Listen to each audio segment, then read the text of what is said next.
production industry is very heavily male dominated. Why? Why is that, and what can be done to change or improve that?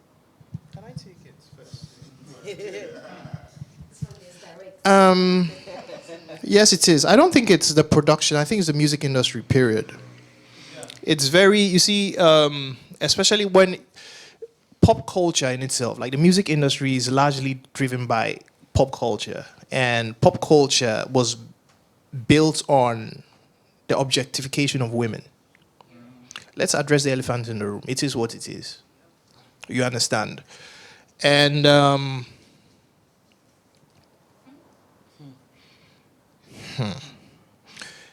Charlie, the chain heavy.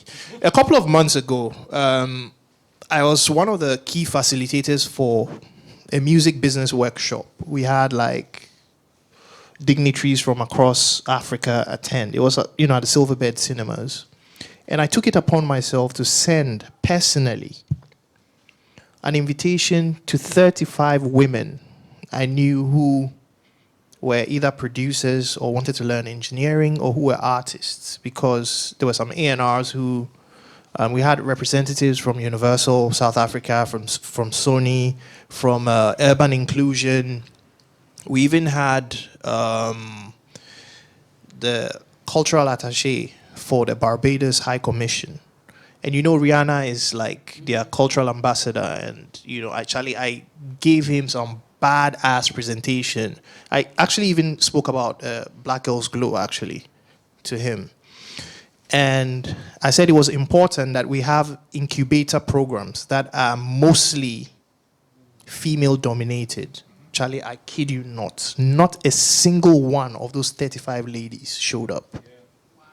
And it was so bad, One of the invited guests, she's like one of the leading PR influencers. I mean, she played a very important role with the breaking out of Kiddy, Kwame Eugene, CK,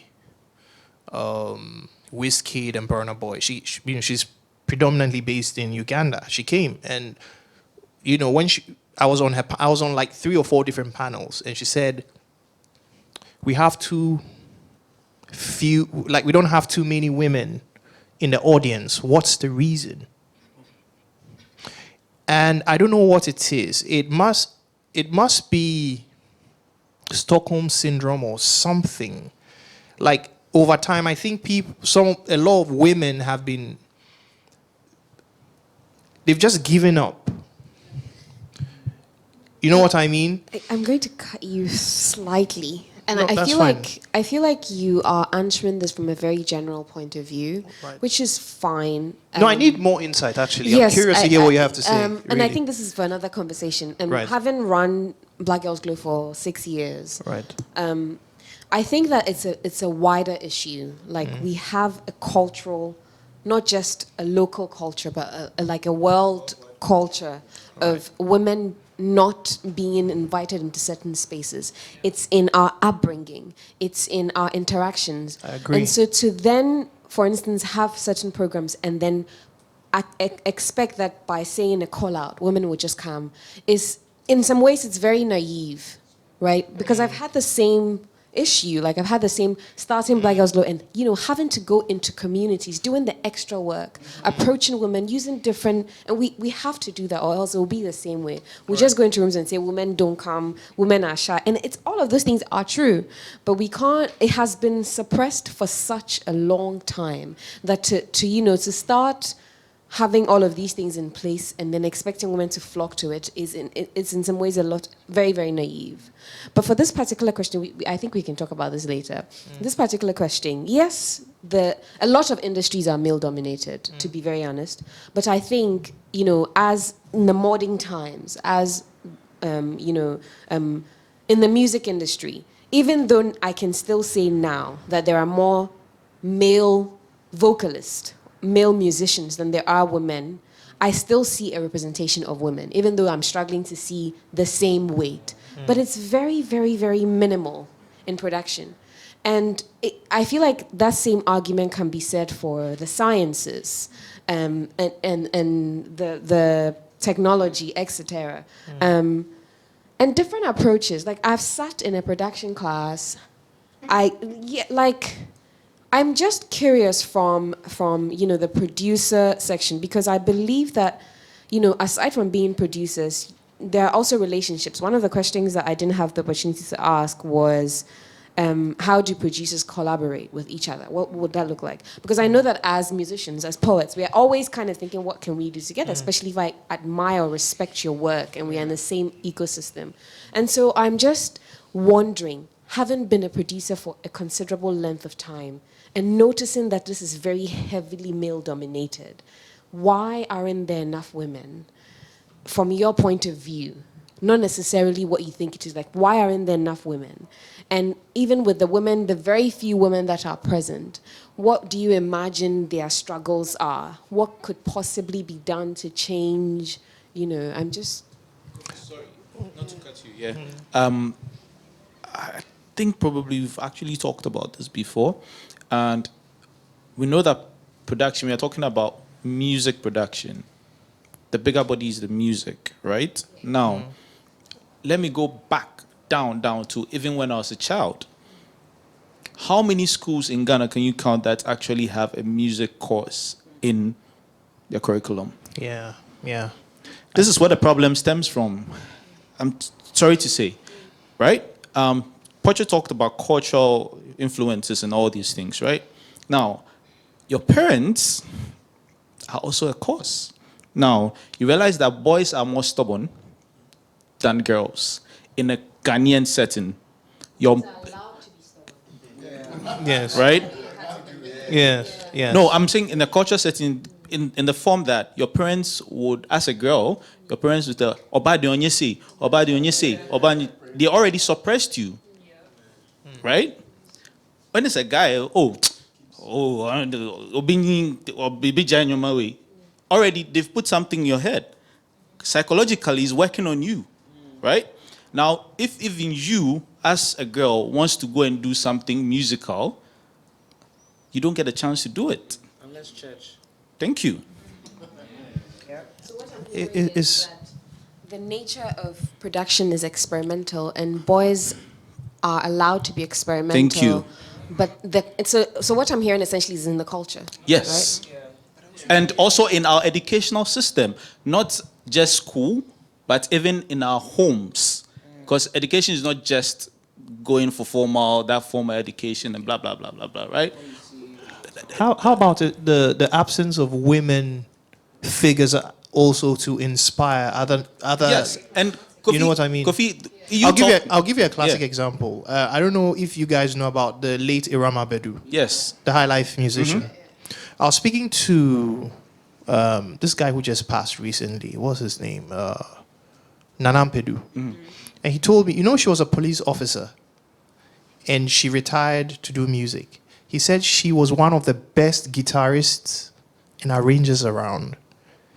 And she used to intimidate the men so much that her husband, who was also a musician, had to stop his practice to become her manager and begged her to stop playing the guitar. Yeah. It was crazy. Why? Yeah. The question is why? But then, there's a lady. Do you know Shika? Shika, yeah. The engineer. So she was the lady she was trained by Mr. Kwachi and Panjianov, actually. And she used to run Ritamali's studio, the one that, got burnt. And, we speak from time to time. She's an amazing engineer and record producer. And she's like, she does other businesses right now because she intimidates a lot of men. And sometimes she doesn't get certain opportunities that the average guy with the same skill set will get. So there's also that buffer as well that, But I think we need to find a way of crossing that bridge to have more women in. It's funny. Now, I have to segue back to the first thing I was saying. That was the reason I had that pitch and had those people in attendance to create, for them to see, what's the word? Like a proof of concept, so to speak, that we can actually work with X amount of women, to connect them to the right persons, to get funding, to fuel their projects and that stuff, and it just fell through. So Charlie, for me, it was a brutal blow for me, because this is something I keep saying, and anyway. Yeah, but I want to raise just one last thing, right? And this is, I think, something that before coming here, I think I was talking about that with Ria, if you remember, about why a lot of women are not in the music space, right? Another fault is us men. It's us men, right? Right? Some men always want to get something before they give you the opportunity. Yeah. And this is something that we realize that is all over. It's crossing our borders, it's everywhere. Because, sorry to say, but you won't have a guy coming to the studio and telling me that, oh, bro, I want to learn, beat making, or I want to learn production, I want to learn beat making. I'll tell them, say, oh, Charlie, come out your shots or something, and what, like, do you get me, right? But, but no. If you're taking if you're taking it from a women perspective, it's happening to, I would say, 90% of women. And this is something that will draw somebody from not doing something, because they know that in that space, you get it. Then you have to give me something in order to get something. Yep. What do you expect a woman to actually want to do something when she hears all this or she's experiencing all this? Yeah. It's a problem. And this is one of the things that is coming up in every aspect of the creative industry. It's happening. Mm-hmm. Yeah. Do you get me? So how do you expect women to actually be involved in things like this? I'm sorry, but this is the things. Just from like an artist perspective, since you guys are producers, like I remember like one of the things my mother used to get worried about with me being a musician and going into studios was men. What she was, one of the reasons was like, I don't want you in those places late at night with all these kinds of men, because you never know what it's like, and you guys might be drinking, and you never know, you have to take care of yourself. And so it becomes kind of having to be even more vigilant about yourself. And sometimes you even feel like, what if I don't do this? Then like, does it mean that this opportunity ceases for me? Does it continue? So I'm sure it might be the same thing for even women who want to produce in this space. It's like they might feel like, if I want to understudy someone, maybe it'll take a lot more from me than I want to give. And so it kind of, you give up in that moment. And not everyone has the luxury or the privilege of not giving up. And I think that is a privilege thing. And, it is not lost on me that, me, I went to my international school and, I traveled and I came back. And so I have a certain level of aggression that maybe like some won't have. But if I think about maybe, someone who born bred here and, it might be intimidating. So that's just like from the, Oh, the guys will have a relationship. Boys go to the studio, and maybe you come along, but you're not boys, but you may know one of them. Maybe you know the producer or something. But it's like, even then, that relationship is not enough for him to actually give you like attention to help you out, or like to teach you on some stuff, right? So it's frustrating, because it's like, you just want to learn something, right? And then you end up just going on YouTube. And I think, so I have a friend, she's a producer, but she doesn't live here, she's in the UK. But when she comes down, when she comes down, we work together. So also I rap mostly, okay? So when she comes down, we work, so rapper, producer, but then also that's like my opportunity to say, oh, what's up with this? Teach me this, blah, blah, blah. We actually like had a project where we wanted to do everything ourselves. She produced, we tried like the mix and everything, just the two of us, right? So it's like, it's hard to get the attention. It's yes, there's the whole, give me this before I work with you, but then there's also the fact that they don't have your time, Yeah, actually, I want to comment on that. No, so like I'm one of the people. I'm actually interested in production. I have taken classes. Like Cube has, like I have the softwares, but at some point I'll just give up. Yeah, because it's true. I don't want to say that the way boys learn is different from the way girls learn. It's not so much the way we learn, it's the way we interact, right? And boys have this very, for lack of a better word, abrasive way of interacting, and girls aren't necessarily like that. And so if the teacher is a boy or a man, sometimes the way in which they teach isn't, it's not that they aren't teaching, but it's just, it doesn't have that je ne sais quoi that a woman would have, I think. And I just think it takes somebody who is passionate about teaching. That's why I think teaching is a calling.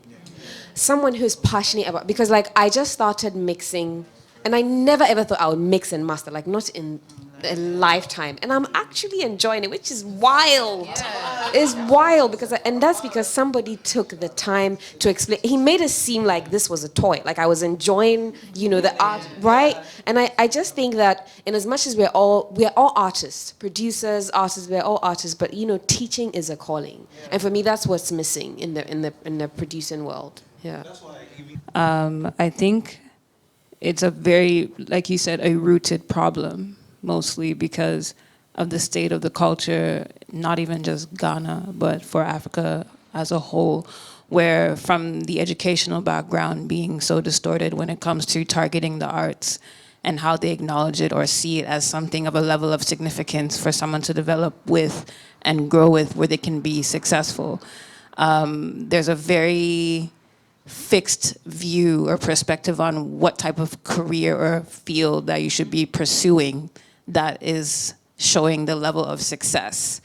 And I find that that's deeply rooted in our state of society in Ghana or in Africa where, okay, I'm struggling, I gotta eat. So how much money can I make from this career versus this career?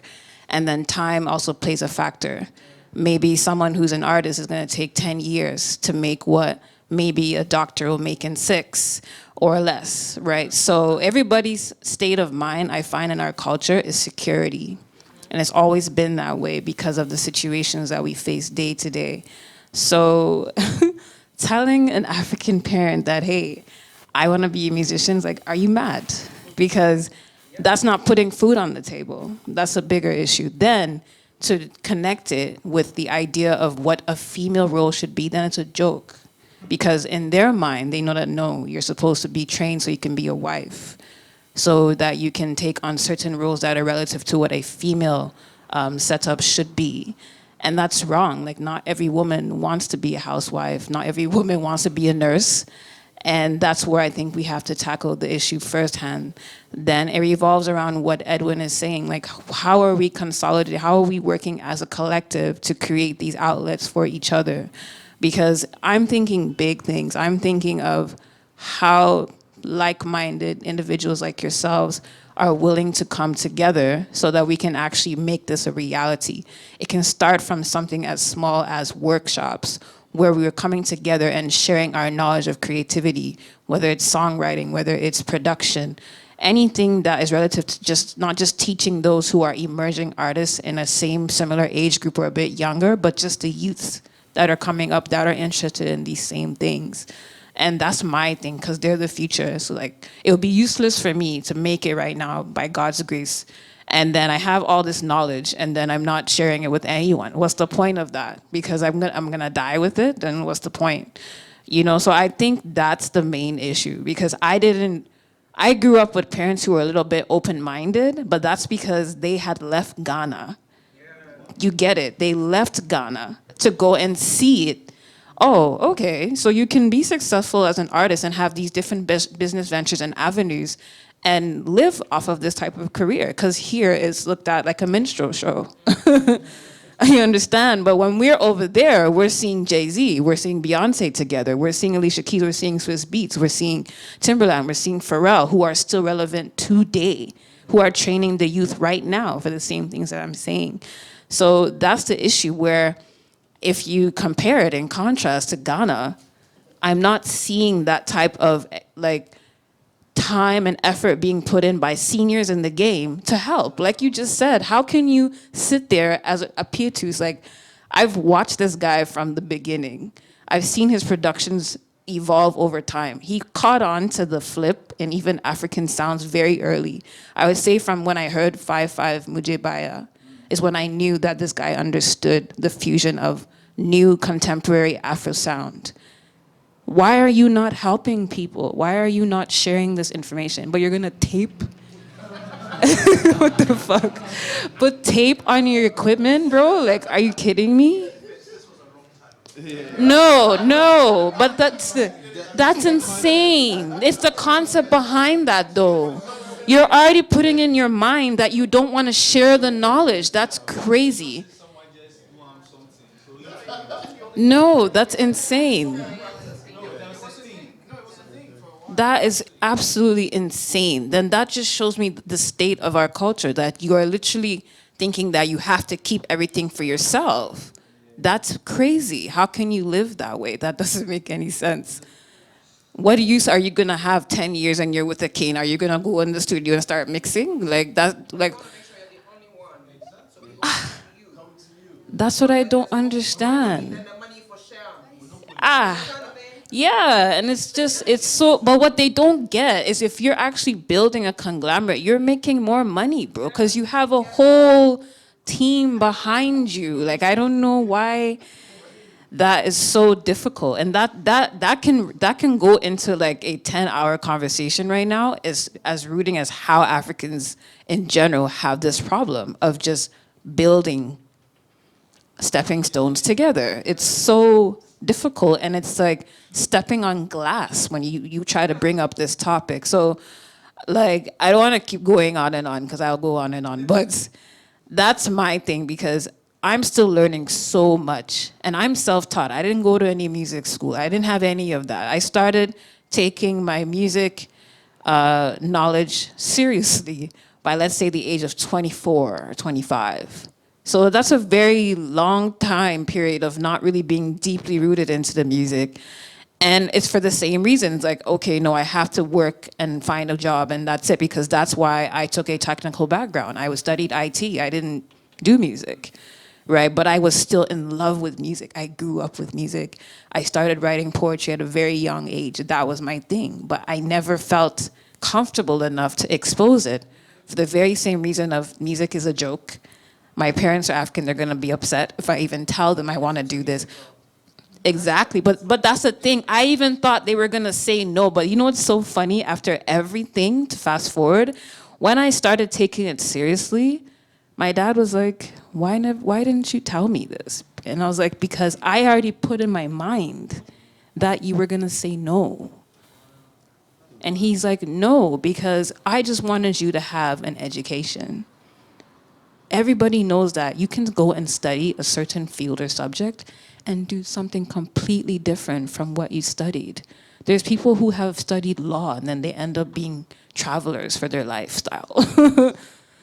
You know what I'm trying to say? So he said, no, like, how could you think that? I put you in all these things. I had done martial arts, I had done figure skating, I had done so many things as a child. Athletics, I was in soccer, I was in basketball. I was really good at both of those. So there are so many outlets that he opened for me. So he said, yo, like, if you had told me, I would have put you into, that's why you even started acoustic, because I started playing acoustic by the age of 11 or 12. But then I stopped because, again, it was just something that looked like a hobby. I didn't take it seriously. You know, so that's a big thing. I think that's the main issue. Opening that outlet for children to understand that you can be successful from this career as long as you strategize well and understand how it works. Because it's a game, it's an industry. Once you figure it out, you're set. And it's just at least giving the opportunity, specifically for not just Africans or anything, but just people who are neglected or are considered minorities in this industry, and definitely women being one of them. We need to start creating those outlets. Big time. It's a big deal. So, yeah.